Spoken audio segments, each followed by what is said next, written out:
Good morning, everybody, and welcome to the Transportation Committee of the Sacramento Area Council of Governments. At this time, I would like to call the meeting of the Transportation Committee to order. If Jessica, could you please read the public announcement? Yes, absolutely. Good morning, everyone. Just a few housekeeping reminders before we get started. I want to remind you that this meeting is being recorded and will be available to view on SACOG's website after the meeting.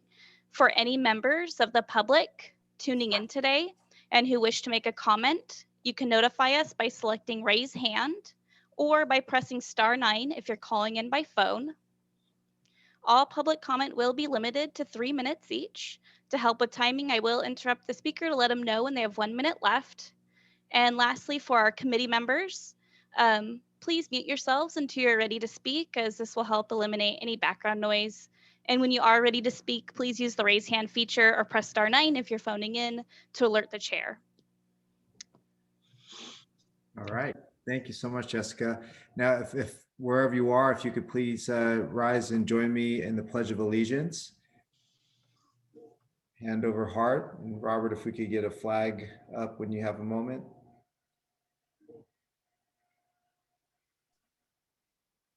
I apologize. My internet is very slow, and one moment.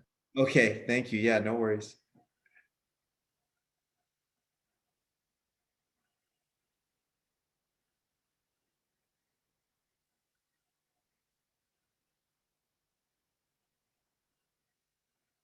I apologize. I'm having some major technical difficulties at this moment. Jessica, are you able to share the flag? I put it in the shared folder. We go ahead and imagine Yes. the flag. So I'm going to go ahead and start. Ready? Pledge. Oh, there we go. Great. I pledge allegiance to the flag of the United States of America and to the republic for which it stands, one nation, under God, indivisible, with liberty and justice for all. Great. Thank you, everybody. Jessica, can you go ahead and do the roll call, please? Yes, absolutely. All right, please prepare to answer when I call your name. Director Bradford. Here. Thank you. Director Branscombe. Absent. Director Desmond. Here. Director Guerrero.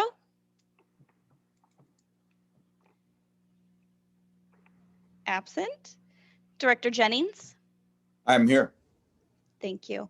Director Joyner. Here. Director Saylor. Here. Director Chenier. Here. Vice Chair Sander. Here. Vice Chair Spokley. Absent. Chair Soon. Here. Thank you. And ex officio member Tacker for Benepal. I'm here. Good morning. Thank you. Jessica, Director Guerrero is here.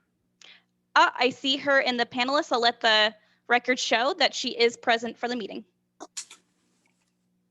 All right. Welcome, everybody. Good morning. We're going to go to public comments now for items not on the agenda. Jessica, I think we have one person.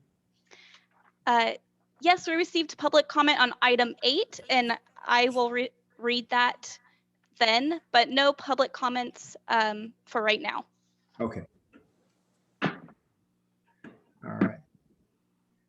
And let's see. Okay, so we have a consent calendar, and in front of us here, approving the minutes from December 3rd, 2020. I'll move it. This is Chenier. I'll move the consent calendar. All right, thank you, Director Chenier. Second. Seconded by Vice Chair Sander. And I don't see it. We have any hands raised. I don't see any comments on this.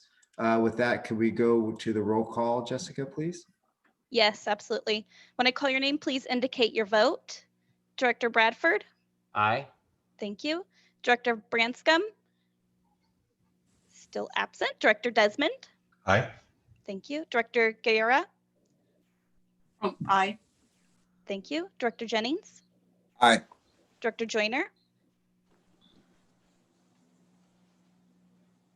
You get it? Can you repeat your vote, please? Aye. Thank you. Director Saylor. Aye. Director Chenier, Aye. Vice Chair Sander, Aye. Vice Chair Spokely, absent. Chair Soon. Aye. Motion passes. All right, thank you. We'll move on to the next item, item 2 in our action items, Transportation Committee charge for 2021. Mr. Carpenter, good morning. Well, hey, good morning, Chair Soon and our members of the committee. It's really great to see such a good mix of veterans and new members. Chair Soon and I had a really great orientation with folks earlier this week, and I just want to underscore the opportunity. If you have any follow-up questions, please reach out to any of us, Chair Soon, James Corliss, or myself, and be happy to fill in anything you feel like it wasn't covered or that you'd like to talk in more detail after today's meeting. We know what it's like when you're trying to get involved in a new policy committee. As everyone knows, we are one of the 3 policy committees for the board of directors. And what's specific about our committee is trying to look at the broad range of transportation topics that ultimately make it to the board for action. That involves everything from transportation planning to transportation funding and transportation services. Today's agenda is really focused on a number of planning efforts and funding issues. We have a tip. It's going to be a new tip that's going to be adopted, which relates to our role as trying to make sure that we're moving along funding allocations. We also have an unmet needs transit finding about our transit dollars that flow forward. On the planning side, you'll be hearing about the statewide safety performance measure targets. And also we're going to be talking about a downtown transit system integration study. In future months, you'll be introduced to some of our services, whether it's our Capital Valley Regional Service Authority for Freeways and Expressways, or some of the work we do also related to projects such as the bike share. So stay tuned for those topics in later months. But this month, we just wanted to cover those are 2 focus areas. The charge, which is attached, is very durable. It's very similar to the ones we've had last year and the year before. I assume that folks have had a chance to review it, so I'm just available for any questions you may have on the specifics identified in the charge. All right, thank you, Matt. Any questions from the directors? And just for clarification, in case folks don't remember or might have done things differently, we'll do questions first, and then we'll see if there's any comments from the public, and then we'll bring it back for further discussion and then action. Any questions from the directors at this time? Okay, I don't see any hands up here. We'll go out to the public. Jessica, are any members of the public wanting to speak on this item? There's no public comment on this item. Okay, I'll bring it back to our committee. Joyner moves approval. Okay, moved by Jennings will second. seconded by Director Jennings. Jessica, could we have a roll call vote, please? Yes. Director Bradford? Aye. Thank you. Director Branscombe? Absent. Director Desmond? Aye. Thank you. Director Guerrero? Aye. Thank you. Director Jennings? Aye. Director Joyner? Yes. Director Saylor? Aye. Director Chenier? Aye. Vice Chair Sander? Aye. Vice Chair Spokely? Absent. Chair Soon? Aye. Motion carries. All right, thank you. Moving on to item 3, approve the 2021 to 2024 Metropolitan Transportation Improvement Program, Amendment 1 to the 2020 Metropolitan Transportation Plan and Sustainable Community Strategy and Air Quality Conformity Analysis. Mr. Foster, good morning. Thank you, Chair Soon. Good morning, directors. As you can see, I have the morning sun in my home office. Please, please indulge. Good morning, my name is Dustin Foster. I work on the SACOG programming and project delivery team, and I'm the MTIP project manager. So I appreciate your patience. I will share screen. I just have a few slides. Let's see. Start from the beginning. Can you all see that? You mind confirming? Will you see that, Chair Soon? Yep, we can see that. Yep, thank you. Thank you, sir. So this morning we're asking you to recommend that the board approve the resolution to adopt the 2021 to 2024 Metropolitan Transportation Improvement Program, along with technical changes made in response to public comment. Adopt the amendment number 1 to 2020 Metropolitan Transportation Plan Sustainable Community Strategy, Mtp-Scs, and adopt the accompanying air quality conformity analysis and delegate authority for SACOG to make final technical edits. So I'm starting here from the cover page of this voluminous document, just to really show the picture. Adopting this document will help transportation projects across the region, like those pictured here, bike paths, light rail projects, truck routes, bridges. The whole 6-county region projects will receive federal authorization to access awarded funds, start design work, clear environmental and right-of-way phases, and go on to construction. To give a snapshot of the document, there are 525 projects totaling $2.3 billion over the next 4 federal fiscal years from 2021 to 2024. This includes $370 million of federal funds, but also state and local funds. This is a short-range document. We update it every 2 years. It provides key information for projects, cost, scope, schedule, completion year, other important details that may change throughout the course of project development, so you have to update it every few years.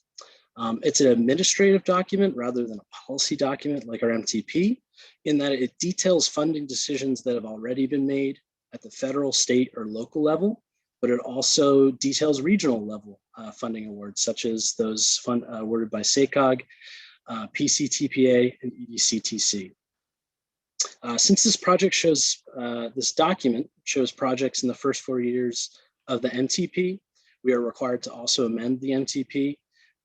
So this document includes a short appendix that states this document constitutes an amendment to the MTP.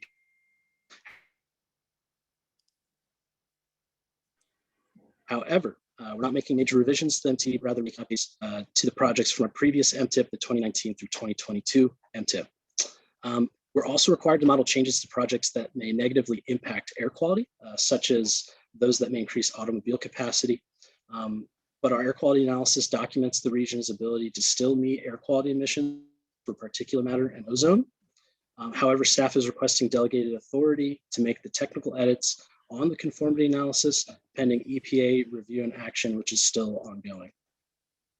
Some other requirements are a financial summary, as well as documenting how the document will make progress towards federal performance measures such as safety, congestion, air quality, and other measures.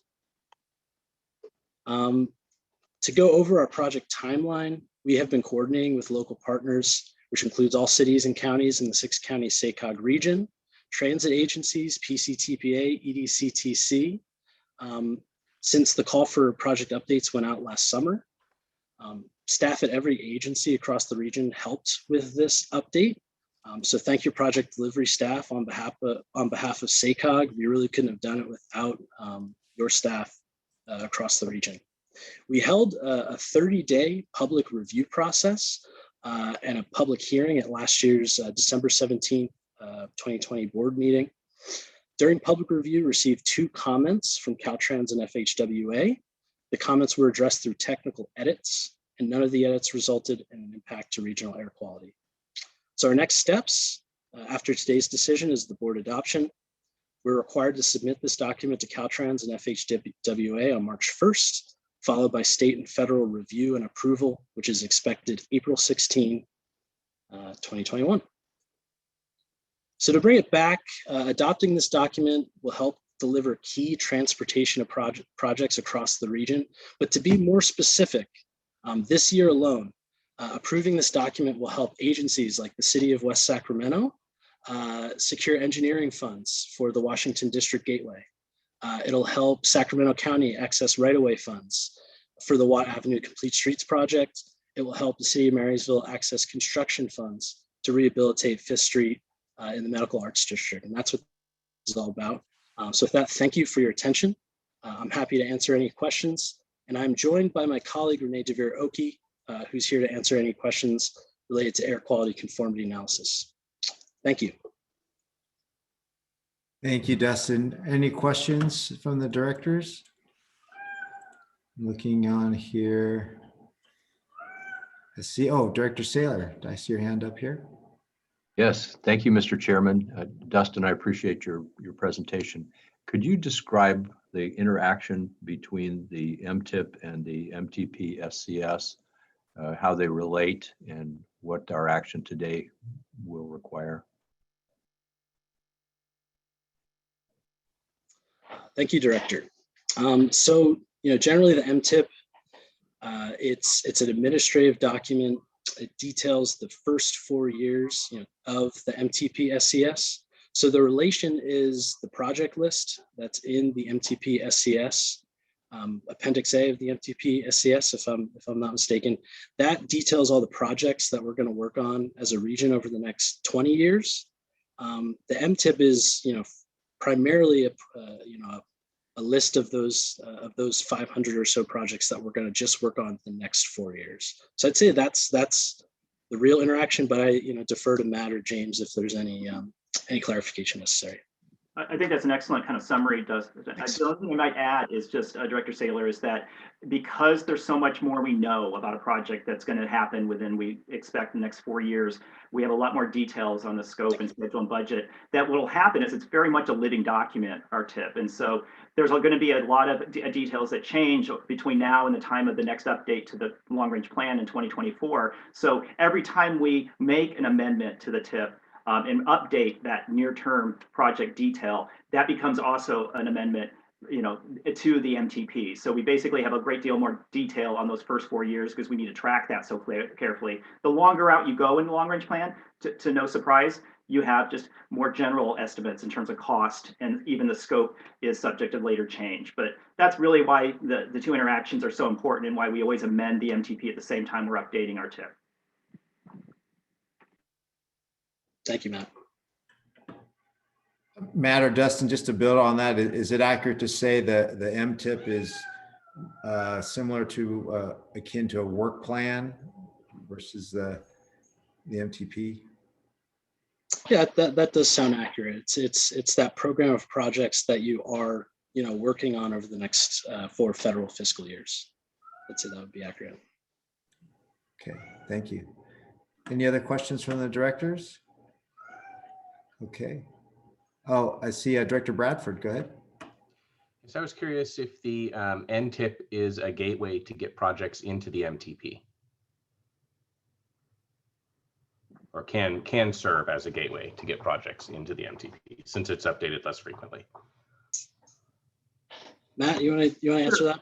Yeah, sure. It's a great question, Director Bradford. I liked how you qualified that. It can be a gateway. I want to distinguish between a major project. Sometimes during the times where between those 4 years that we do a major plan update, we sometimes are aware of a proposal, say from Caltrans, that they want to do a major expansion of a freeway segment. So we'll take a look at that, but it's really a case-by-case basis to it. But rarely do we bring in large capacity projects between plant cycles, because we really are trying our best to try to see, every plan cycle, we want to really look at our network, and we have all these really tough rules, especially on the air quality side, that we have to make sure we continue to meet. So the burden of proof or the scrutiny is higher if it's an expansion project, and that may trigger some change in our air quality conformity determinations. So we have had exceptions in prior years that a large project that's going to add lanes to a roadway is brought into the plan between our 4-year updates, the long range plan. But typically we look at the MTIP as a way to kind of fine tune the scope, schedule, and budget of an existing project that's already in the plan and already in the TIP. So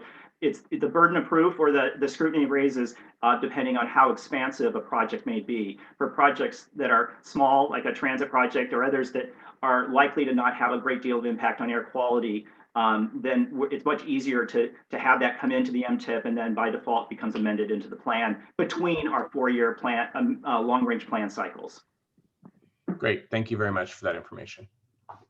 Forgive this analogy because it's probably not quite accurate, but I sort of think think about the MTP and all the projects in the 20-year plan as a whole bunch of people standing outside trying to get into a concert in a stadium. They can't all get in necessarily. Once you're in the MTIP, once you're actually in that 4-year plan, you're basically going through security, and you're unless something really goes wrong, you're pretty much guaranteed to be in. So it's almost the flip of what you said, Director Bradford, in my mind, which is if you're in the MTP, you got a good chance of moving forward into that constrained 4-year line. And once we're in the MTIP, this is really about delivering it, phasing it right, making sure that it actually meets all of our air quality conformity. So I don't know if that's the right analogy or not in COVID times, but that's the best I can do. Great, thank you, very helpful. If nothing else, James, it's aspirational. We're going to get back to going to concerts again soon. Any other questions from the directors? Okay, seeing none, let's go out to the public. If there's any comments or questions. Jessica, do you see anything? There's no public comment. Okay, thank you very much. All right, we'll bring it back. And Mr. Chairman, this is Saylor. I move approval of the 3 recommendations. thank you. Moved by Director Saylor. I get a Director second. Bradford will second. Okay, seconded by Director Bradford. Thank you. Roll call vote, please. Director Bradford? Aye. Thank you. Director Branscombe? Absent. Director Desmond? Aye. Director Guerrero? Aye. Director Jennings? Aye. Director Joyner? Aye. Director Saylor? Aye. Director Chenier? Director Chenier? Lost him. Oh, it's on. You might be on mute. Yeah. Director Chenier? We'll circle back to him. Vice Chair Sander? Aye. Vice Chair Spokley? Absent. Chair Soon? Aye. The motion does carry. Okay, thank you very much. Let's move to item 4, unmet transit needs findings for the Sacramento Regional Transit District, Sacramento, Sutter, Yolo, and Yuba counties and the cities therein. Good morning, Barbara. How you doing? Good morning. I'm doing well. Here soon. I hope everyone else in the committee is doing well this morning. So SACOG, under the State Transportation Development Act, or TDA, requires that we make annual unmet transit needs findings for the Sacramento Regional Transit District and TDA eligible jurisdictions in Sacramento, Sutter, Yolo, and Yuba counties. The TDA statute requires that SACOG follow a specific process in making an unmet transit needs finding for each jurisdiction. Staff has carried out this process that will apply to the coming fiscal year 21-22. It is summarized in the background analysis portion of your staff report and also described in more detail in attachment A. As part of the process, transit service requests were identified through public hearings, which were held remotely this year. Input was submitted electronically via phone, text. We also received comments by mail, as well as through the transportation planning process. These requests were evaluated as whether they meet SACOG adopted unmet transit needs definitions. Those are also included in attachment A as part of the staff report package. The Social Service Transportation Advisory Councils, or STACs, we have 3, a joint stack for Yuba and Sutter counties, 1 in Yolo County and 1 for Sacramento County. Each participated in the analysis with staff and concurs with staff recommendations. The public transit operators and jurisdictions and their respective recommended findings are listed in the attached resolutions, and they're also summarized in attachment B. We've also been tracking, based on previous committee and board comments, TDA reform activities. There are currently temporary changes that were made as part of the current fiscal year state budget process. And those changes relate to the suspension of the fare box recovery ratio requirements. Those are the requirements related to how much revenue that the transit operators have to generate from fares on their services. And that requirement has been suspended until currently the end of the current fiscal year. And also there was suspension of the state transit assistance operating funding requirement that operators hold costs at or below the current consumer price index level. And that suspension of that requirement is currently will end at the end of the coming fiscal year in 21-22. Completion of this unmet transit needs process will allow SACOG to continue apportioning TDA local transportation funds for the coming fiscal year in 2021-22. The agency is eligible to use these funds. I'd like to ask the Transportation Committee recommend that the board approve the minutes of the 5 public hearings that were held on unmet transit needs in the 4 counties, as well as the Sacramento Regional Transit District, and the hearing held before the board on January 21st of this year. and further to adopt the attached resolutions regarding the fiscal year 2021-2022 unmet transit needs in each county, the cities therein, as well as the Sacramento Regional Transit District. And with that, I can answer any questions the committee members might have. Thank you, Ms. Von Bechtold. Any questions from the directors? Okay, seeing none. Director Guerrero, sorry, I see your hand there. So, yep. That's okay. I do have a question regarding the process to obtain information from the meetings. Now that it was virtually done, did you find you were able to get more information, like it was more accessible to people, or was it a hindrance to obtain the information at this point?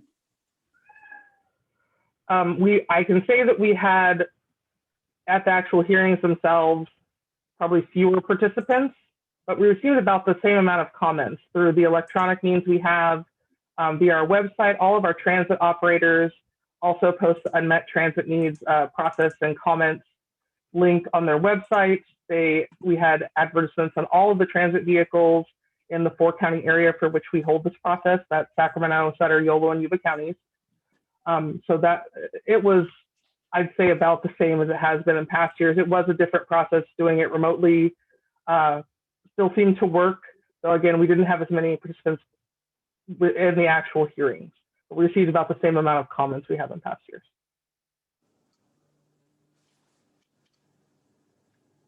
Mr. Chairman? Yes, Director Saylor. Barbara, I appreciate these hearings, and I also looking at the materials that you've presented for our consideration today. There are a number of operational matters that came up in the YOLO hearing and in others as well that are not described as unmet transit needs, but nonetheless, the information presented by members of the public is valuable for our local transit agencies to take a look at and respond in other ways. And so I'm as a member of the Yolo County Transportation District Board of Directors, I can assure you that we'll be looking at those issues that were raised, even if they're not unmet transit needs. They do have merit and do require our attention. So I think this is a valuable process and appreciate your diligence in carrying it out. Thank you, Director Saylor. And yes, all of our transit operators and any other nonprofit transportation providers that were included in the process have all seen and will respond to their own operational comments, though they aren't considered unmet transit needs under the Transportation Development Act requirements. Okay, any other questions from the directors? I want to note Vice Chair Spokley has joined us as well. Jessica, are there any comments from the public or questions from the public? There are no public comments for this item. Okay, thank you very much. With that, I'll bring it back to the committee for action and further discussion. Their motion. Move to approve, Martha Guerrero. Okay, moved by Director Guerrero. Thank you. Second, Rick Jennings. Seconded by Director Jennings. Thank you. Roll call vote, please, Jessica. Absolutely. Director Bradford? Aye. Thank you. Director Branscombe? Absent. Director Desmond? Aye. Director Guerrero? Aye. Director Jennings? Aye. Director Joyner? Aye. Director Saylor? Aye. Director Chenier? Absent. Vice Chair Sander? Aye. Vice Chair Spokley? Yes. Thank you. Chair Saylor? Aye. Motion carries. All right. Thank you very much. Let's go to item 5. Approve support for Caltrans statewide safety performance management targets. Mr. Shelton. Good morning. Good morning. Here, let me go ahead and share my screen.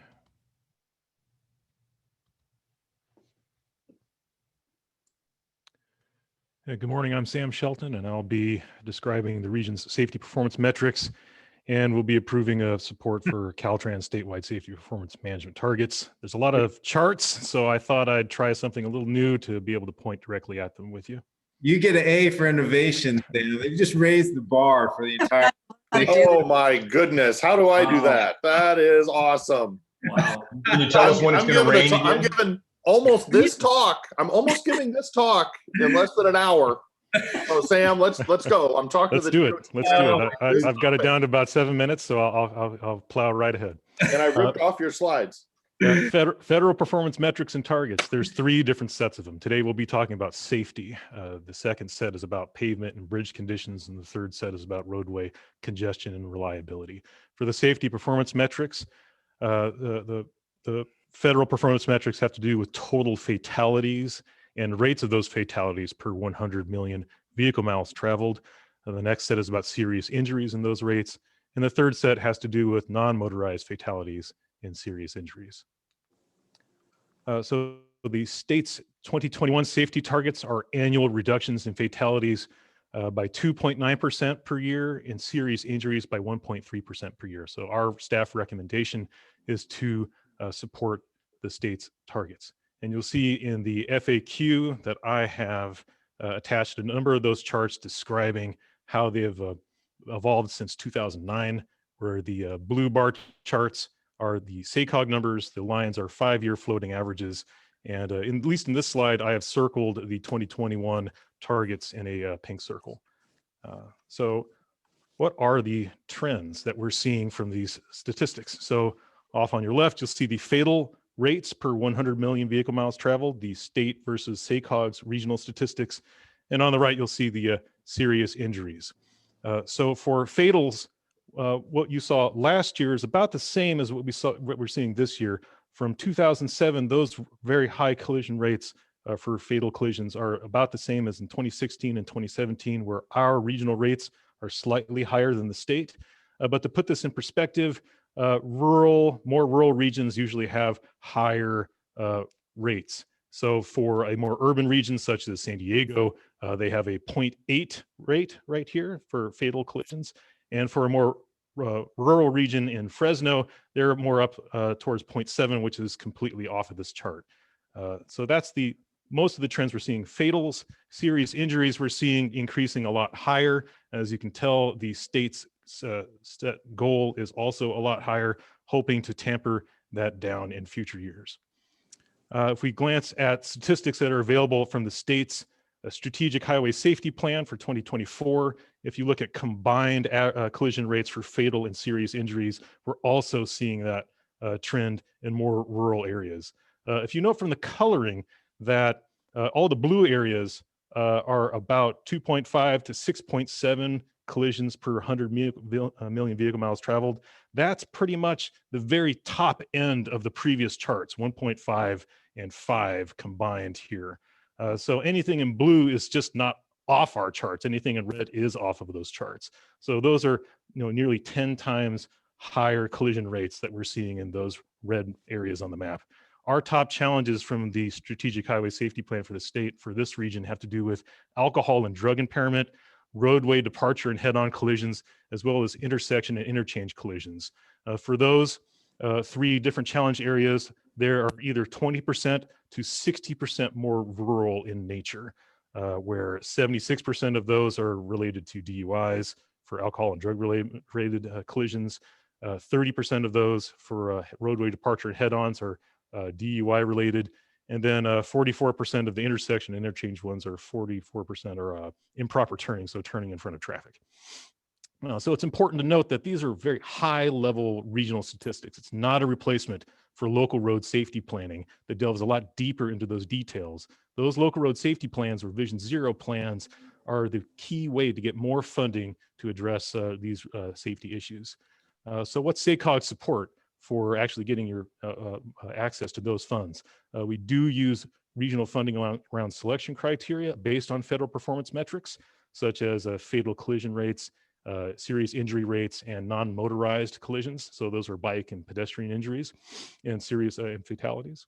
We also SACOG staff participate in road audits with Caltrans, as well as stakeholder groups within local road safety plans. I've recently been invited to the Sacramento County local road safety plan and touch base with the City of Rancho Cordova staff as well. Another key push in that direction towards local road safety planning is what Caltrans is doing with the Highway Safety Improvement Program, which will require that planning to apply for its state funding in 2022. So those to apply for those grants, you'll need to have completed a safety plan, such as the one done by Sacramento, the Vision Zero document. It's a very different kind of safety planning, where instead of looking at total collisions or engineering deficiencies on the roadway, they're specifically looking at fatal and serious injuries, along with a target year of when they would like to have those eliminated. So for the city of Sacramento, as an example, their target date is 2027. For a regional example, it's the Metropolitan Transportation Commission in the Bay Area by 2030. So what's next? Well, there is possible support from Caltrans for regional safety planning efforts. We would like to see some of those efforts start up in the spring to summertime, but we're watching that closely. We'd like to do more updates to the project performance assessment tool. That's the tool that we use to evaluate all of our funding round projects. In fact, we're doing that right now for safety and pavement. The pavement bridges and bridge targets for that asset collection, that's another set of federal performance metrics that will be coming to you in 2022. And then for regional roadway congestion and reliability targets, that includes freight as well as congestion mitigation and air quality performance for how to take more folks off the road and get them to drive less. Those performance targets will happen in 2023. With that, I'd be happy to answer any questions. Thank you, Sam. That was fantastic. Your first time doing it like that? As of this morning, I had the opportunity to try it out, and Jessica and Robert helped me through the technology. Well, very good. I have a question from Director Desmond. Thank you very much. That was a great presentation. I hope we don't lose you to some local broadcaster or something here in the Sacramento region.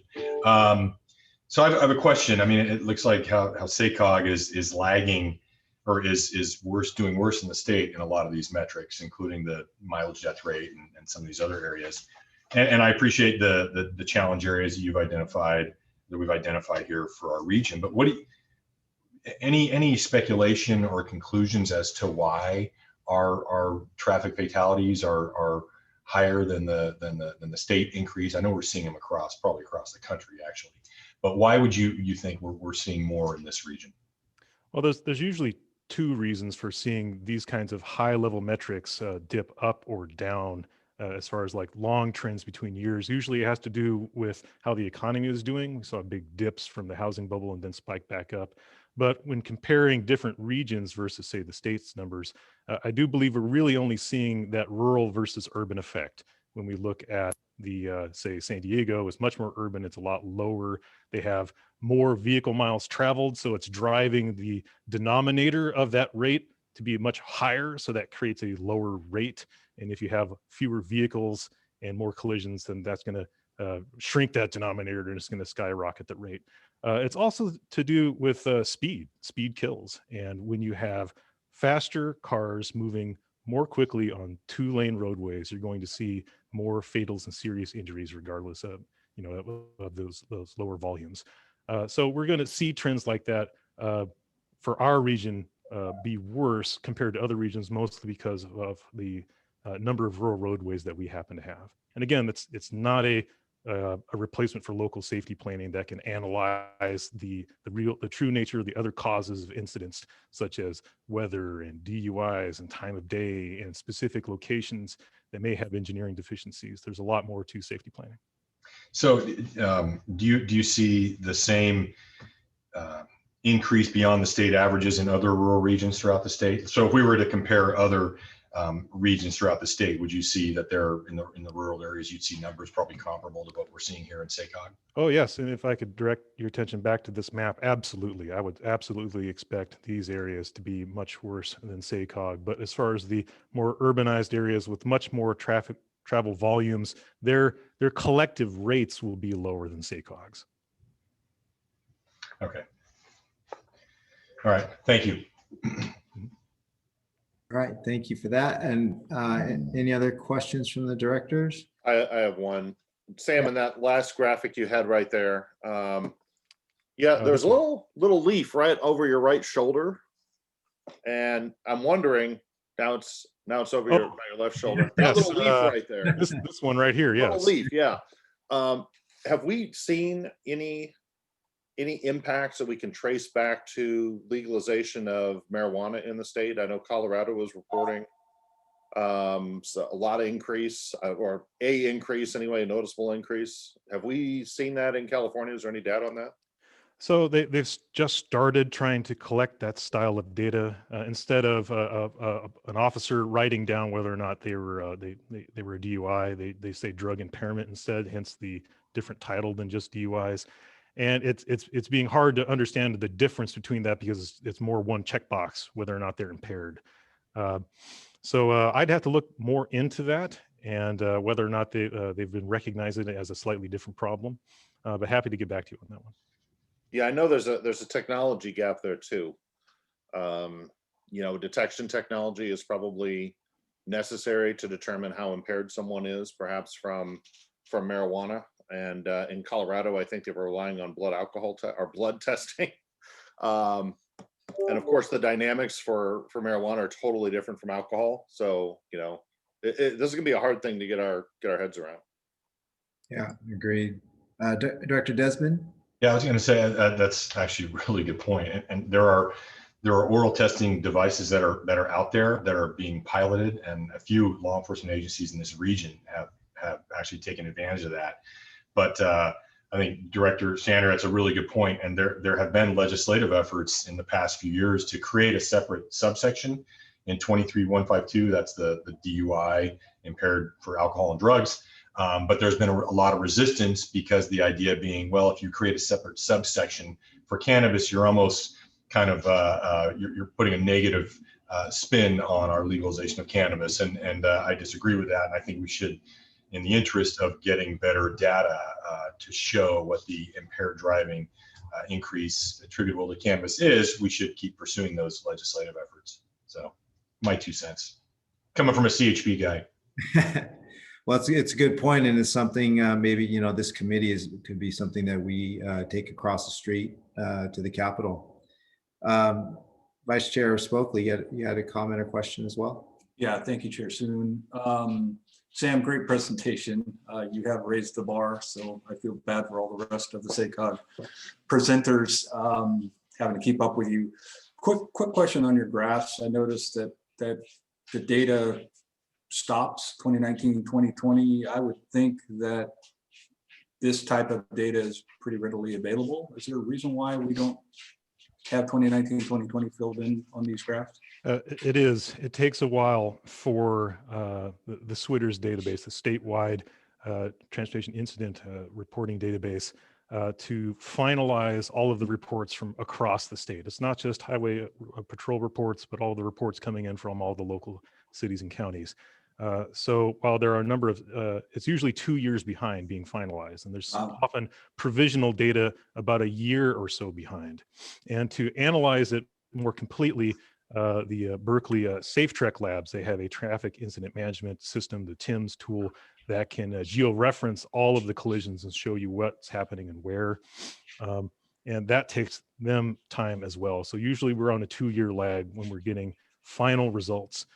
We should be able to have access to 2018 data soon. It's just a quick conversation with Berkeley SafeTrek Systems to add that data into their performance management tool. Wow, that's surprising with all of the technological advances with RMS systems that most, if not all, of our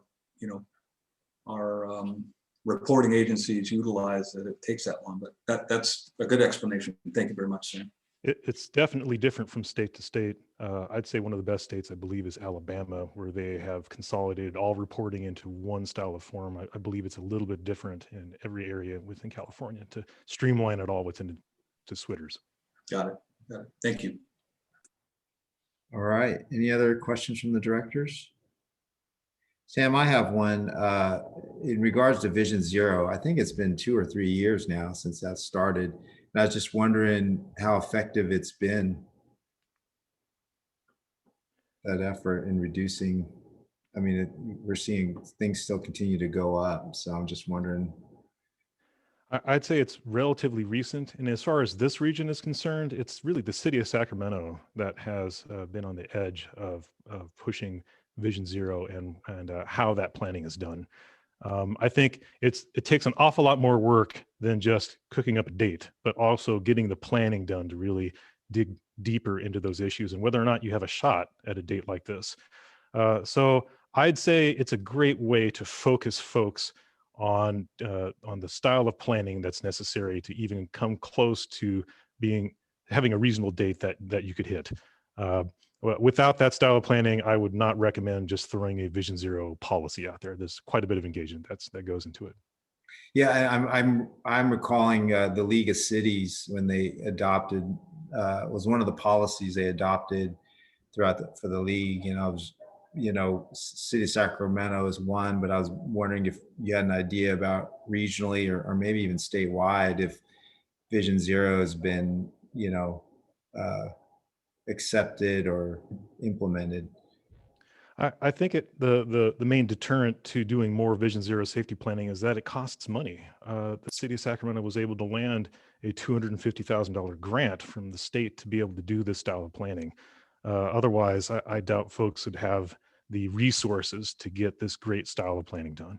Got it. Okay. And Darren, there's a graph in the staff report that actually shows, I think it's a nationwide graph or map that shows communities that have adopted Vision Zero plan so far, and it's only, Sam, what, 48 or some? Yeah, it's about 40 to 50, and the bar is set pretty high, Director Sander, to say that you have a Vision Zero plan. Okay. So I would imagine until more planning funds come down the pipeline to do this great style of planning, you're not going to see it adopted more widely.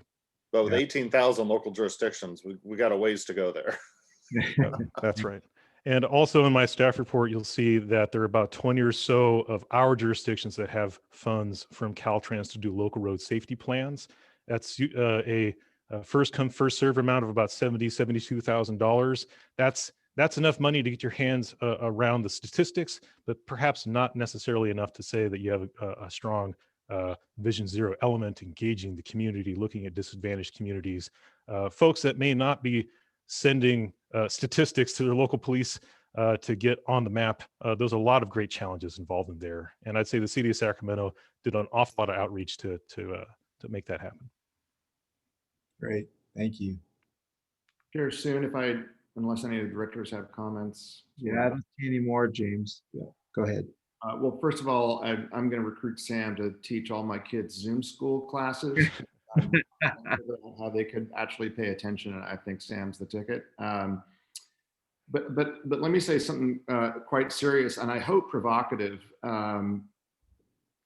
On the rural road safety problem, and Sam mentioned the sort of urbanization versus sort of suburb rural, right? And we have a lot of rural roads across the country in this region that are very dangerous and that have very high fatality statistics. My experience in this topic is we have tried to throw the sort of the engineering solution or the widening solution at all of these facilities. Number one, we simply can't afford to make every 2-lane road a 4-lane, 6-lane road in the region, especially some of the smaller ones. But number two, and very importantly, I think we tend to not look to some of the technology and the behavioral kind of solutions on this. We do have some of those in our tool belt, but not enough. And I know some of you have been very involved in the Highway 70 widening north of Marysville, and we worked very closely with Caltrans on this. And I also believe that even state law prohibits us from actually using some creative enforcement, intervention, feedback, education, because we have a lot of people on that corridor that are going far too fast, and we have no ability to actually enforce the speeds. And anyway, we have a lot of facilities like this across the SACOG region, across the state of California, and there is just no way that we can afford to widen all of them, nor do we actually want to. So we have to it's an innovation civic lab problem in some ways. We've got to get very creative. But how we do that, I think, is a big challenge. So I think that's a major issue on the safety front. Good point. Thank you, James. Jessica, let's go to public comment. Do we have anybody wanting to speak? We don't have any public comment, Chairson. Okay, thank you. I'll bring it back to our committee. Any other thoughts, or I'll accept the motion? Oh, let's see. I see a hand up somewhere. Hold on. Yeah, it's me. Oh, yeah, Vice Chair, go ahead. Chair Soon, I'm sorry, I should have asked this sooner. James and or Sam, I mean, how does vehicle technology play into this process? I mean, we talked about, you know, smart lanes and different technologies that can be embedded in some of our more dangerous roadway systems. Obviously, the car technology has to advance with those technologies, but I mean, I've got a car where I can put it on autopilot and it's very aware of everything going on around me. Is that factored into these programs that we're talking about that California Department of Transportation or Caltrans is working on? I'd be happy to take that one, Director Spokley. The Strategic Highway Safety Plan for the state, on the technology side, it focuses on in-vehicle technology, helping folks drive more safely and getting audible alerts and those kinds of things, as well as the statistics that come from the vehicle technology about sudden stops or near misses, where that data can inform better safety planning. But it stops short of some of the more aggressive technologies, such as what James was talking about, such as, say, automated speed enforcements or pilots like that, where in the last 10 years or so, I think the last 2 initiatives to do pilots like that in California have been shot down in the legislature. So there are definitely some pushes and pulls there about how to use the best technology available. Thank you, Sam. Appreciate that. Dr. Spokley, I might just add that this is a discussion also happening at the federal level. The National Highway Traffic Safety Administration is very interested at looking at kind of rigorous testing standards for new technologies such as AVs that include sensor technology to accurately detect, particularly pedestrians and bikes. And it's part of also broader federal interest in signals and trying to make sure that signal prioritization of their efforts are really responsive to some of the particular problems we have with bike and ped safety. So it's happening at the federal level, yet there's a great deal of initiative here in California, as typical, some healthy tension, right, between looking at federal standards and state actions, but they are going to fit together. Thank you, Matt. Appreciate it. Thanks, Matt. Hopefully there's recognition to what Sam mentioned earlier about providing funding for communities like ours, all of ours, to do more of this planning. Okay, is there a motion or any further discussion at this point? I'll move approval. Okay. Chair Soon. All right, moved by Vice Chair Spokley. Need a second from someone? Joyner seconds. All right, Director Joyner, thank you. Roll call vote, please, Jessica. Yes, Director Bradford. Aye. Thank you. Director Branscombe. Absent. Director Desmond. Aye. Director Guerrero. Aye. Director Jennings. Aye. Director Joyner. Aye. Director Saylor. Aye. Director Chenier. Absent. Vice Chair Sander. Aye. Vice Chair Spokley. Yes. Chair Soon. Yes. Motion carries. Okay, thank you very much. Let's go to item 6, Downtown Transit System Integration Study. Chris Doherty, good morning. Good morning, Chair and members of the committee. My name is Chris Doherty. I'm in the transportation group here at SACOG. And the item before you today is the Downtown Transit System Integration Study. In fall of 2019, SACOG partnered with Capital Corridor, JPA, City of Sacramento, and Regional Transit for a grant application for the TIRCIP state funding program. That request was to fund a new bus terminal at the Sacramento Valley Station and some smaller components to the Valley Station in conjunction with a light rail expansion to double track up to Township 9 in the rail yards. Included in that request was 2 planning studies. The request received partial funding and the 2 studies were funded in that.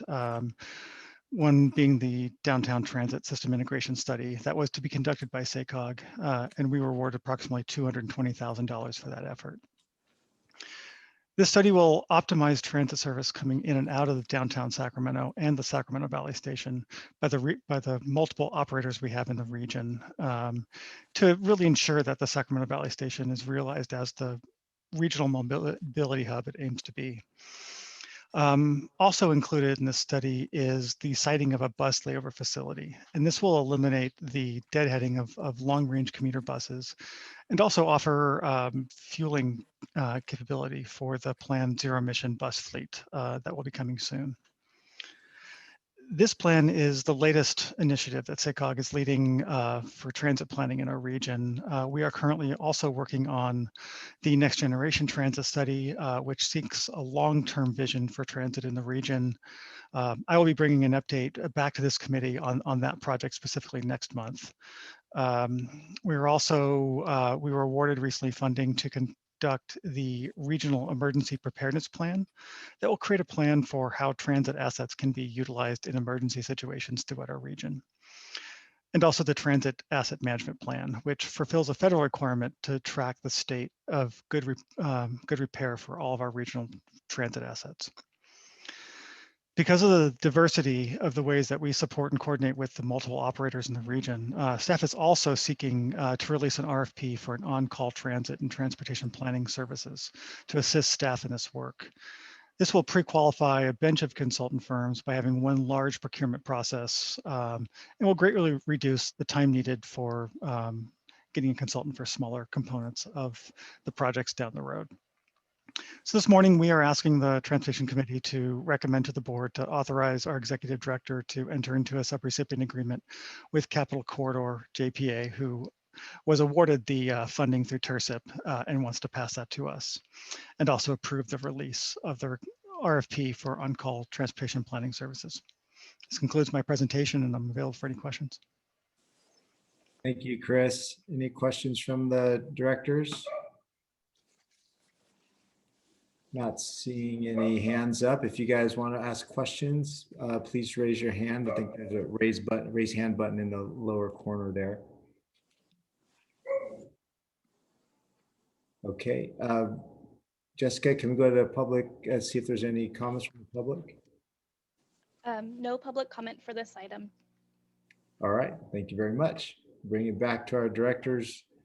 Is there a motion? There is a motion. All right. Thank you, Director Jennings. Motion from Director Jennings. I'll second. Seconded from Vice Chair Spokley. Jessica, can we do a roll call vote, please? Yes, absolutely. Director Bradford. Aye. Thank you. Director Branscombe. Absent. Director Desmond. Aye. Director Guerrero. Aye. Director Jennings. Aye. Director Joyner. Aye. Director Saylor. Aye. Thank you. Director Chenier. Absent. Vice Chair Sander. I believe he had to drop off momentarily if he's not there. Okay, I'll mark him absent for this vote. Vice Chair Spokley Yes. and Chair Soon. Aye.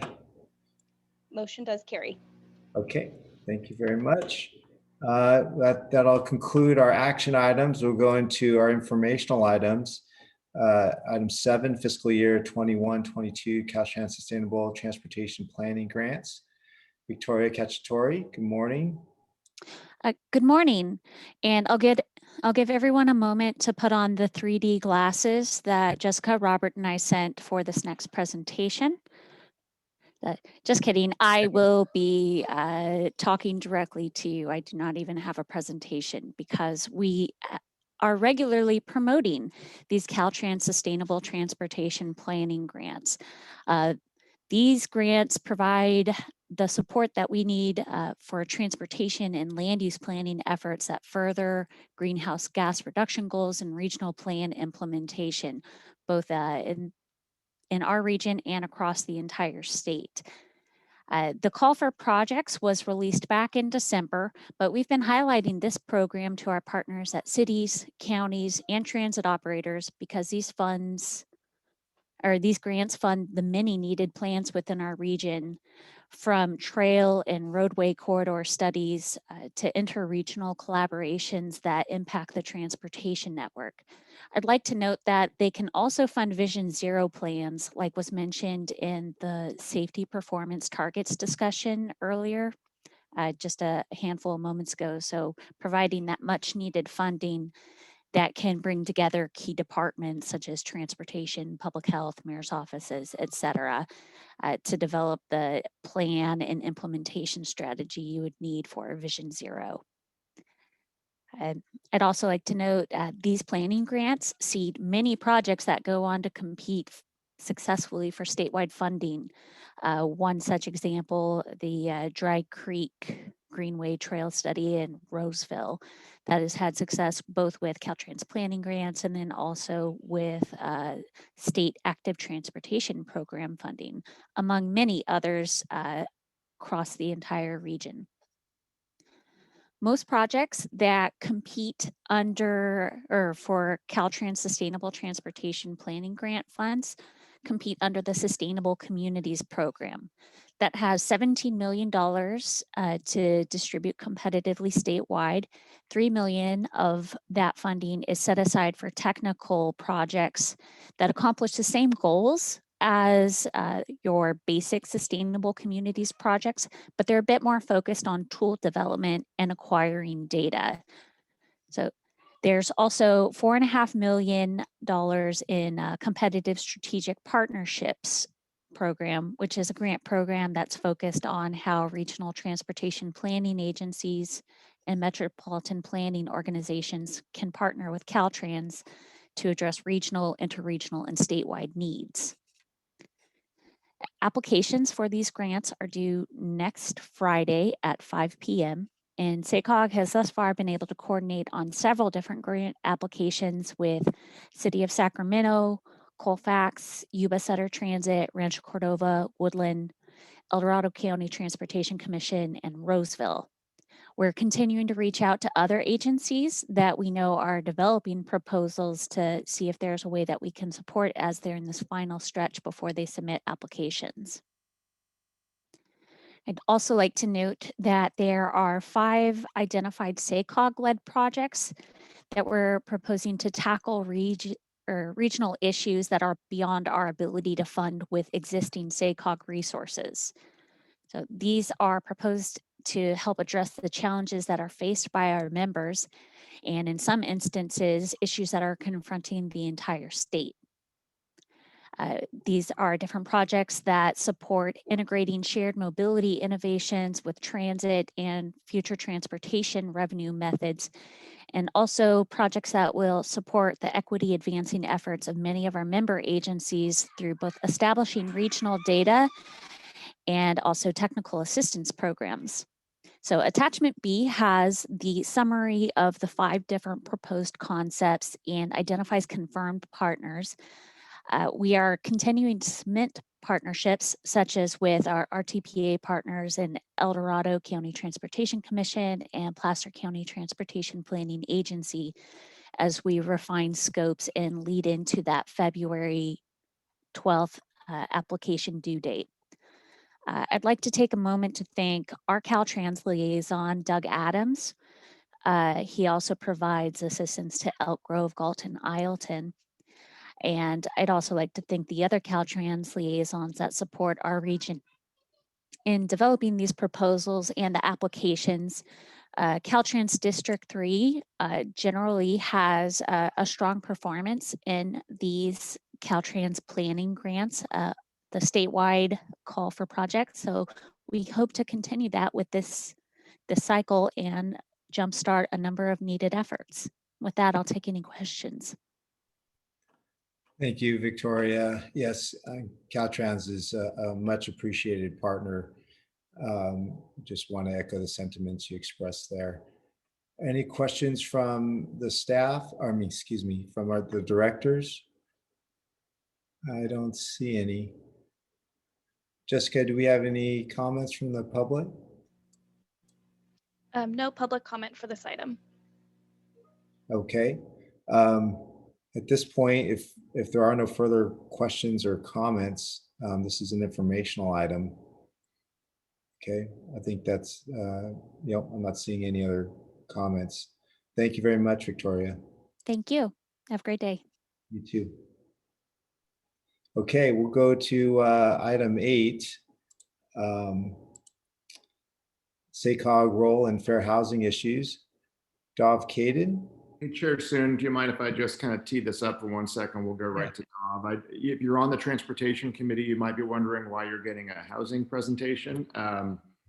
There's a big, longer answer to that, but this is really, as Dov will tell you, to set up for a board workshop that we're bringing a speaker in for in 10 days. It really does, it continues a lot of the work from the REI working group, the Race Equity Inclusion Working Group, and it really sets up a very big year for SACOG and this region and all of you as local governments in housing, and understanding how we can knock down some of the barriers in housing in terms of opportunity and equity. So I just wanted to, we don't usually take these items across all 3 committees. We haven't done a board workshop in quite some time. So I thought it was really important just to have all the committees get a chance to hear this. So, and it's a great background memo. I hope you had a chance to read it. And without further ado, Dov. Great, thanks, James, and good morning, committee members. My name is Dov Caden. I work on the planning team here at SACOG. So as James mentioned, at our board meeting this month, there will be a workshop on the intersection between land use policy and racial inequality. We have an excellent speaker, Stephen Menendian, who's the policy director at the UC Berkeley Othering and Belonging Institute. Dr. Menendian is going to cover more of the research on the topic, but just as a means of introducing the ideas, I'm going to provide a bit of background and some context around why SACOG is engaging in this issue in the first place. So our region is racially diverse. In fact, one of the more racially diverse regions in the country, but that diversity is still segregated across cities and neighborhoods. This is a racial dot density map. I know it's a little hard to see at the regional level. So here is a zoom of the core of Sacramento, where you can pretty clearly see the white neighborhoods there in blue. And in many ways, our cities and neighborhoods are actually more segregated by race today than any time in our history. And unfortunately, housing policy has had a big part in that. So this is the redlining map in Sacramento. It was created by the federal government to help provide home loans starting in the New Deal era. So entire books have been written about this era of housing policy, but just a couple important points to note here. First is that non-white households were legally excluded from the high demand, quote unquote, green and blue neighborhoods through racial covenants. So for example, one neighborhood there in blue, the Elmhurst neighborhood in Sacramento, had a covenant that read, "No persons of any race other than white or Caucasian shall use or occupy any structure except for domestic servants." And second thing to note about these maps is that non-white households were denied home loans in the red areas. And so those are the neighborhoods where most people of color lived at the time, and they were denied these loans because the government thought that these were riskier loans due to the neighborhood's racial composition. So in West Sacramento, the top left corner there, the Washington neighborhood was redlined, noting that, quote, the particular hazard is racial and that infiltration of subversive races has occurred. So as a result of this type of practice, between 1934 and 1962, 98% of the government-backed loans went to white households. So these practices were, of course, fortunately found unconstitutional, but the effects are still being felt today. Wealth data, not income, but wealth data is extremely difficult to come by. We don't have it at the regional level, but we do have this national data here from 2019 that shows that white households have about 8 times the wealth of Black households. That's a median household. And there's been quite a bit of research on the racial wealth gap generally, and it indicates that housing equity and appreciation of that equity is a major contributor to this gap, and that intergenerational wealth transfers, so inheritances, particularly of property, make this gap extremely durable. So this has been at play for a very long time. And in fact, in the last 2 decades, this gap has gotten worse. So another factor at play here is that, yes, redlining is illegal, but we didn't exactly jump from those sort of more explicitly racist policies to fully inclusive land use policy. Instead, cities across the country put in place zoning practices that exclude by income. So when we look at how the most desirable green and blue neighborhoods back from that redlining map are zoned today, this is all from our region here, they are exclusively for single family. And then it's not until you get to the former red lines neighborhoods where you start to see the multifamily and the non-residential zoning, and also the industrial zoning, which is sort of thought of to be nuisance zoning. So we no longer employ those explicitly racial zoning or redlining, but much of our region, and especially our most desirable neighborhoods, exclude more affordable housing types. And as a result, they actually remain relatively white and wealthy. And yes, much of our region as we know it today did not even exist during redlining, but the development patterns that were created across the region by single family zoning, but also just restrictive zoning more generally, have led to the same exclusion by race and class that's seen in the Sacramento core. And just to be clear, this is not something that's unique to the Sacramento region. This exists across much of the country. It's so prevalent that the initial intention is not that obvious anymore, right? Because there's just been so much inertia from doing something the same way for 80 years. So why does that zoning matter? This chart is showing average income in the SACOG region by the type of housing that the household lives in. And so as you might expect, folks with higher incomes who can afford it tend to live in detached single family homes. And then folks with lower incomes live in more affordable housing products. So the attached housing like townhomes, fourplexes, and larger apartments.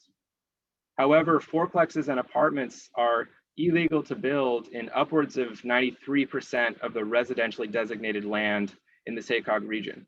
So we've set up a system where we zone for housing that is expensive and often out of reach on the vast majority of our land. So just to put a bow on this logical chain, the original zoning ordinances combined with the racial covenants and the redlining were fairly explicitly racist in their intent. And then these government policies are partly responsible for wealth disparities by race because non-white households could not take advantage of subsidized mortgages and the associated property appreciation that white households were afforded. This generational windfall for white families helped create the American middle class that we know of today and built the foundation for intergenerational investments. So things like sending your children to college. And that windfall was simply not afforded to as many white households or non-white households. So when redlining racial covenants were deemed unconstitutional, housing policy shifted from explicit segregation by race to segregation by income via restrictive zoning. By banning other housing types in the vast majority of these high demand, often white neighborhoods, it meant that households who could not afford to purchase a single family house, which is inherently more expensive due to larger unit sizes, higher land consumption, were sometimes shut out of certain neighborhoods. And then the key point in black, which Dr. Menendian is going to be diving deeper into at the board workshop this month, because non-white households couldn't build wealth through housing, restrictive zoning today reinforces both economic and racial segregation, and actually it inhibits non-white households from accessing high demand neighborhoods. The research is showing us here that regardless of its current intent, current housing policy is reinforcing that racial wealth gap. It's reinforcing some of the racial disparities that we talked about at the Regional Progress Report presentation last month. So what does that have to do with SACOG? Well, so for one, James mentioned coming out of the work last year with the SACOG Race, Equity, and Inclusion Working Group, we have a racial equity framework that lays the foundation for a sustained effort to address the racial inequities that are associated with some of the policy areas that are within SACOG's purview. Of course, housing, land use planning is certainly one of those things. But in addition to this voluntary effort by SACOG, we wanted to highlight that SACOG actually has a statutory obligation to do so as well. It's for a couple bills, AB 686 and 1771, both of which were passed in 2018. And these bills enshrine in state law an obligation for public agencies, including SACOG, but also including local governments, to administer their programs in a manner that what's called affirmatively furthers fair housing. So affirmatively furthering fair housing, it's very hard to say out loud. As you can see, it has a sort of a long winding definition here in state statute, but the basic idea is that it's not enough to make these sort of explicitly discriminatory policies illegal. We're actually required to take proactive steps to overcome patterns of segregation and remove barriers that restrict access to opportunity, which is a phrase that pops up 3 times there in the definition. So one of the first planning processes that this new rule was incorporated into at SACOG was the Regional Housing Needs Allocation Process, or RHNA, which is one of SACOG's key functions as a council of government. I know we have some RHNA veterans on the committee, but just for our new board members, a very quick overview here. RHNA is a state mandated planning process. It's intended to ensure essentially that we're zoning enough land to house everybody moving forward. And it's a 3-step cycle. So the first step is that the state provides every region a total number of units that the region needs to plan for. And then regions like SACOG are responsible for developing a methodology for distributing that number to each city and county. So we just wrapped up this step when the SACOG board adopted our RHNA plan last March. The final step, which is happening right now, is that cities and counties are responsible for adopting a housing element that demonstrates how they can actually accommodate their RHNA number in their zoning. So when SACOG was developing the RHNA methodology, there was a whole suite of objectives that we needed to demonstrate to the state that we were accomplishing, including that new affirmatively furthering fair housing objective. So how did we translate that somewhat abstract definition you saw earlier into actual housing units and numbers in the methodology? So we approached it by thinking about where are the areas in our region that are high opportunity? And by that, I mean, where are the neighborhoods with great schools and amenities that have strong access to jobs, low pollution burden? Well, these are the places where a child really has a chance to thrive if you grow up there. And, you know, if we're serious about affirmatively furthering fair housing, these are the places where it makes sense to build more affordable housing so that everyone actually has access to that opportunity. So we worked with our stakeholders to look at all of the indicators, and we eventually settled on using an adapted version of the opportunity area maps. They're created by the state. And these maps give basically every census tract across the state a score that's based on economic, environmental, educational metrics, and the top scoring tracts are considered high opportunity. I know nobody signed up to do any math today. I won't go too far into the weeds here, but we took these high opportunity areas and we devised an adjustment factor in the methodology that said, you know, if a jurisdiction had more of their existing housing in these high opportunity areas, they would get an upward adjustment of affordable RHNA units, which means they would need to zone for more higher densities in their housing element. So more high opportunity areas means more affordable housing zoning. And so the map on the right shows how that exercise shook out. The greener the jurisdiction, the more high opportunity it is. And then the SACOG board adopted this approach last year, and it's already been imitated in other regions throughout the state. In fact, it's been lauded by an independent research group as the best in the state on this particular objective. And of course, that methodology was just to figure out how each jurisdiction should be, how much each jurisdiction should be planning for. The actual implementation of that, which is the housing element, is happening, as I mentioned, as we speak. And so that's must be adopted by May of this year. And local governments are also going to be grappling with this new requirement to affirmatively further fair housing in their housing elements. So you'll be hearing more about this idea from your local staff as that planning process nears adoption. So that was just a very brief overview of how SACOG is already engaged on this intersection between housing policy and racial inequality. As I mentioned at the top, you will have an opportunity to dig much deeper into this topic at our board workshop later this month with Stephen Menendian. Be happy to answer any questions or comments you might have.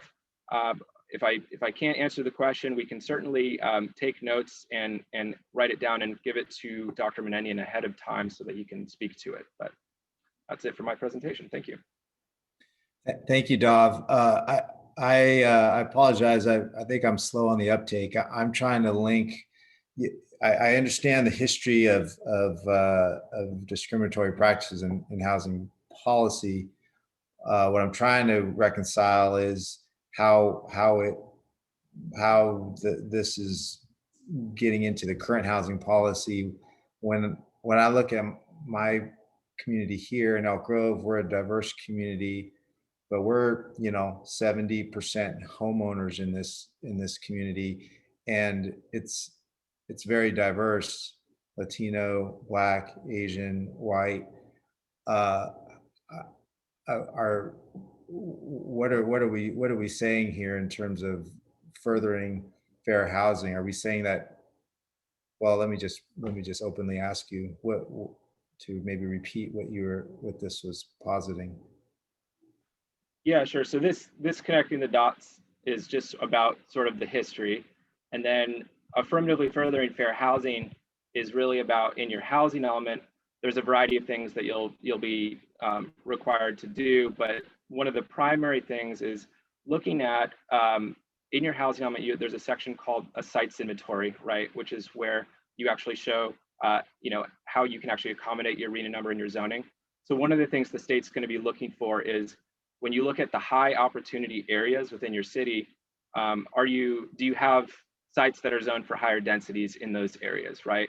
Just trying to ensure that the sites inventory isn't itself sort of perpetuating any sort of segregation that's happening, right? And so you're not, I think like the obvious sort of no is you don't want to have like a very segregated high poverty area of your town where you're locating all of your high density sites, and then all of the high opportunity areas of town you're leaving as single family. So that's kind of the main thing they're trying to ensure that you're not doing. Oh, okay. Thank you. Yeah, we're not doing those things. That's why I wasn't registering. Okay, so understand. All right. Any other?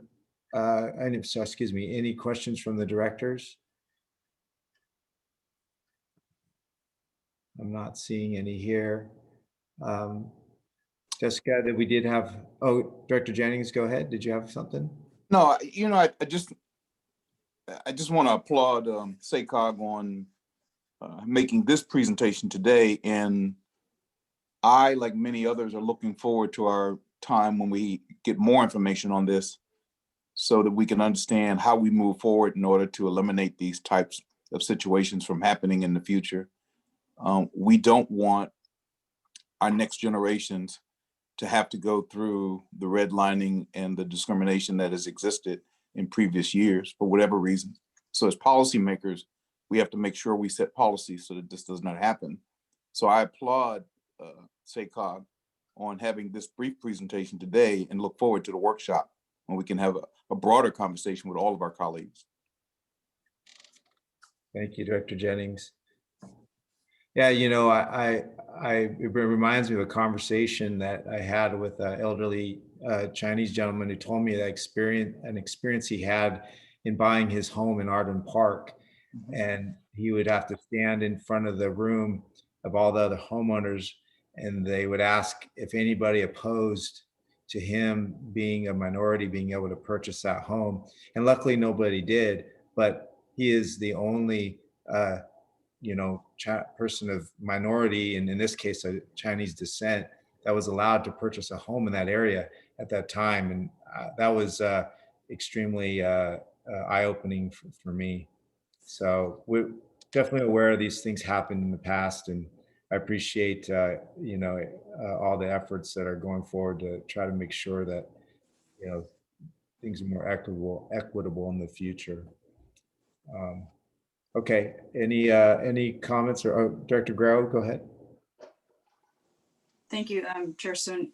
Wanted to just reflect a little bit on what I've heard here today and appreciate the background provided. You know, that's very upsetting to me, just seeing how much, you know, racism has had an impact on the quality of lives of the colored people. And appreciate that there is a framework here today. Looking at what I'm experiencing in my full-time job, you know, doing legislative work, it'll take a great amount of money to shift, you know, and undo the history to be able to provide incentive to, you know, to do more construction and building of affordable housing. That and I think on our part as leaders of our community to impress on those that are interested in developing housing in our cities or counties, just to, you know, press forward and make sure that that happens, you know, to create policies in place that would permit that to happen. I see that there's a 3 to 5 year, you know, time frame here, and I also like to see how we can make sure in the meantime, as we are looking at policies or legislation or funding opportunities that are coming ahead, that we take advantage of those and not wait until we developed all this information. So just kind of have a you know, concurring approach as well as looking and taking advantage of those opportunities, building it into what we're seeing here, seeing if it's helpful or not, and look at the gaps to see what we can improve on top of that. So just wanted to provide a little feedback from, you know, what I've learned and then what I'm seeing here. Thank you. Thank you. Director Saylor. Thank you, Mr. Chairman. Dov, I really appreciate this presentation, and I think it is a good runway for the upcoming workshop. Is it possible for you to share your PowerPoint with the members of the committee? And a second question request is the opportunity index. I'd like to have a little more description of how that is applied, what the behind the scenes data is, how do we calculate this map? I think it's good to see the map and see the high level, but I'd like to see a little more detail on how that was constructed. Would be happy to share the PowerPoint and some more information around how that the opportunity maps are created. I would just note that is a map that's created through a process at the state. They have a full fair housing task force that meets on this every single year, and it's a very lively discussion about, you know, what are the right metrics to use. As you can probably imagine, it's sort of difficult to try to bunch all of the metrics into a single score, and so there, you know, there's a lot of interesting conversations around the weighting, and be happy to share the methodology. Great. Thank you, Dov. Jessica, I think we have a public comment on this item, correct? Yes, we do. I can read that for you guys right now. Thank you. We received public comment from a member of the public. Her name is Helen O'Connell. She says, the fair housing element is only fair if it's accessible and affordable and available to everyone. This means universal design so that everyone will be able to access the units of housing. And if it's done at the design stage, there's no increased cost, just changing a few lines on paper. Thank you for listening, Helen O'Connell. And she says, stay safe, everyone, and have good health. Thank you. Thank you, Helen. Okay. And there's no other public comments, correct? Okay. All right. Just to wrap all of this, and I know we're closing out here, but again, in some ways for the benefit of some of our new board members, but also a lot of others. If you remember, here at SACOG, we've been telling you, especially in the orientations, we've got 3 goals, right? Connected communities, which is really about transportation; vibrant places, which is really about land use and housing and economic development; but economic prosperity. And it's not, we look to a lot of our economic partners on the economic prosperity side, but our question is always, what can we do to help? How do we help the GSEC and the Metro chambers and the local chambers? How do we provide economic opportunity and close some of these wealth gaps and racial wealth gaps? And I know there's a we'll do a workshop in February. There's a lot more to this, but I certainly have had my eyes opened in my career that your zip code matters. I think too often in transportation, we try to get people to commute 2 hours to get a great job rather than actually really think about mixed use, mixed income communities where the opportunity is right there in your zip code, right? And that's a little bit of what AFFH and affirmatively furthering fair housing is trying to do. I just really recommend, if you want to dig a little bit more into this, in addition to our board workshop, there's many good researchers on this, but Raj Chetty out of Harvard, and he has a whole institute there, I think, called Opportunity Insights. There's a lot of really good work there, a lot of good mapping, a lot of good data.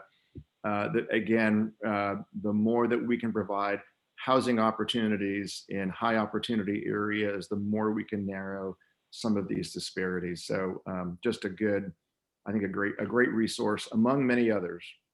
So thanks again. Yeah, thank you, James. Appreciate that context.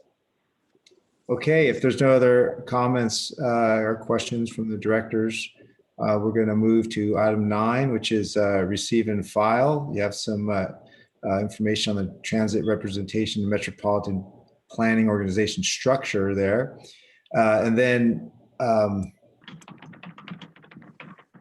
finally on the other matters, Matt, I think you wanted to mention something, an announcement, Matt Carpenter. Yes, Chair Soon, I just wanted to let everybody know a quick update regarding our regional funding round. As you all know, early last fall, the board approved a budget of $200 million and a policy framework to kind of guide the competitive application process. As of this past Monday, all application deadlines have passed, and we're in the process of getting those applications out to our working groups that will be taking a look at both the performance benefits as well as the cost effectiveness and other matters related to how feasible are these projects. And what's encouraging is that we have applications from all our member jurisdictions and many of our partners. In fact, we have 111 applications across the 3 programs that closed. And a shout out to your committee clerk, who also did a lot of important work trying to coordinate and compile all those materials, and we're still making progress on that. You're going to hear next month from our overall project manager, Garrett Ballard-Rosa, and Greg Chu about kind of where we're at with the review process. But I know it's in the interest of everybody. Everyone's very interested in this. And just one last kind of data point to mention is that the total request we've got is just over 470 million. So we have a lot of projects, not in need out there. And to no surprise, the challenge now is trying to match our dollars, our precious dollars, with the best projects that will benefit the region. So stay tuned for a more detailed update in March, but I know you're probably getting questions from some of your staff and colleagues on your councils and boards. So that's where we're at. Excellent. Thank you, Matt. Okay, if there's no other comments or questions from folks. Chair Soon, can I make a quick announcement? Yeah, go ahead, Jessica. I just wanted to remind the committee and members of the public that all presentations presented at this meeting can be found on SACOG's website, and the last presentation is labeled as presentation number 3. Great, thank you so much. All right, well, thanks everybody. Have a great day and great weekend. See you soon. Take care. Who's winning the Super Bowl? Yeah. Thank you. Bucks. Buccaneers.